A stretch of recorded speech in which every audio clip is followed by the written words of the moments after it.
रोहित मोडळे पैलवान प्रॅक्टिस केली की आपोआप कुस्ती क्षेत्रामध्ये आपली ओळख निर्माण होते. काय कुस्त्या लिहिले नाही. हो हो हो हो हो करा की टाळ्या टाळ्या करा. तेव्हा आणि कुठून आला हा श्रीनिवास पात्रोट.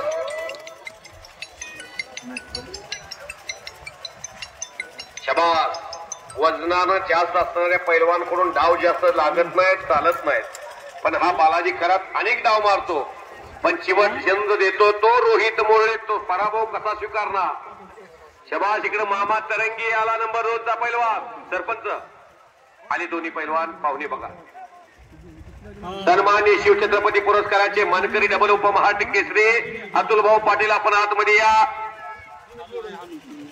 आपली पंचाची भूमिका साकारण्याची जबाबदारी आपल्यावरती गावकऱ्यांनी दिलेली आहे. महाराष्ट्राच्या कुस्ती क्षेत्रातला आयडॉल माणूस अतुल भाऊ पाटील आतमध्ये या. एक निगर्वी माणूस कष्टाच्या जीवावर महाराष्ट्रातलं सर्वोच्च जे पद असतंय महाराष्ट्र तिथं दोनदा जाणं सोपं नाही. दोनदा उपमहाराष्ट्र केसरी झाले. त्यांच्या यशाचं गमक दुसऱ्या 2 हाफ मध्ये कुस्ती मारणं. पहिल्या हाफ मध्ये जर टेक्निकल फॉल ते नाही झाले दुसऱ्या हाफ पर्यंत कुस्ती जर गेली जसं आज प्रकाश बनकर करताय. कुस्ती लागते गावातील सर्व प्रतिष्ठित सरपंच राजाभाऊ भोसले, शरद मोरे, आबासाहेब टापरे, आप्पा निरगुडे, पैलवान गजेंद्र भोसले, कैलास साखरे पैलवान, बंडू टापरे, एकनाथ शिंदे या मान्यवर पाहुण्यांच्या शुभ हस्ते कुस्तीन आप्पा निरगुडे काहीतरी टिप्स द्यायला लागल्या. कुस्ती कशी करावी काही व्यूहरचना तर सांगत नाही तुम्ही.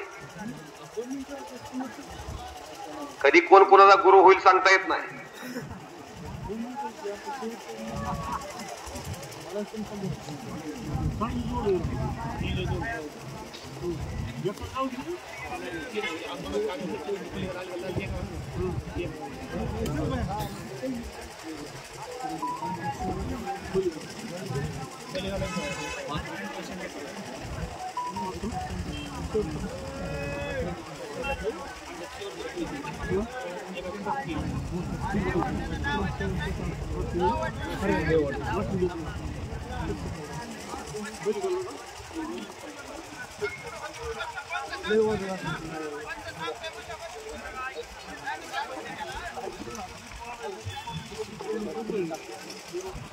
बालाजी खरात हा भाऊसाहेब खरातांचा चिरंजीव आहे.